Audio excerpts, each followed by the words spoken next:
Guys, yan, third day ko naglalaban ng carpet. So ang aming bahay ay buong bahay namin ay nababalutan po ng carpet ang sahig. Ayun doon oh.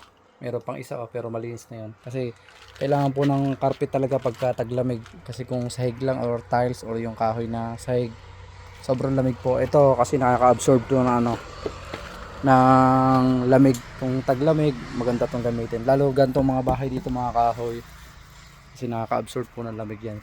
Madalang ang mga dito, mga sementong bahay, kasi nasa mga probinsya kami, malalamig dito ang lugar. Kung ang mga bahay ay mga bato, yun ang mga sabayan yon, kasi tad sila ng heater. Kami naman nagtsatsaga kami magsindi ng fireplace tuwing winter. So yan yan ang ating mga ngayon nilalabhan. So ilang minuto lang to, na ko na yan, basa ako na kanina. Ngayon kabalawan ko ulit kasi nabrush ko na din yan kanina. So buhayin natin yung ating water ulit. So pang dalawang round na to. Konting banlaw lang kasi nabrush ko na to kanina. Hindi ko na kanina napakita sa vlog natin kasi busy ako nagluluto.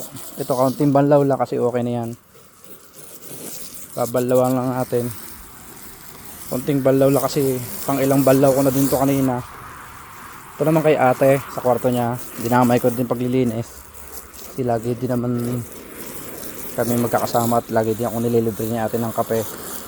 So dinamay ko na din to sa kanya para matanggal din yung alikabok. Balaw lang kasi nga nabrush ko na yan kanina.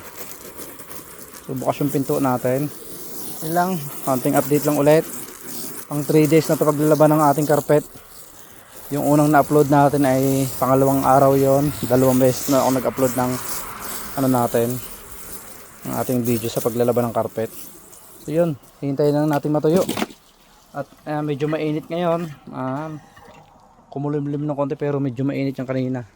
So ito naman yung aming pang kusina na carpet. Okay na. Yun, maraming salamat. God bless you all. At kami ay kakain na kasi nagluto ako. Diyan ang nagluto natin.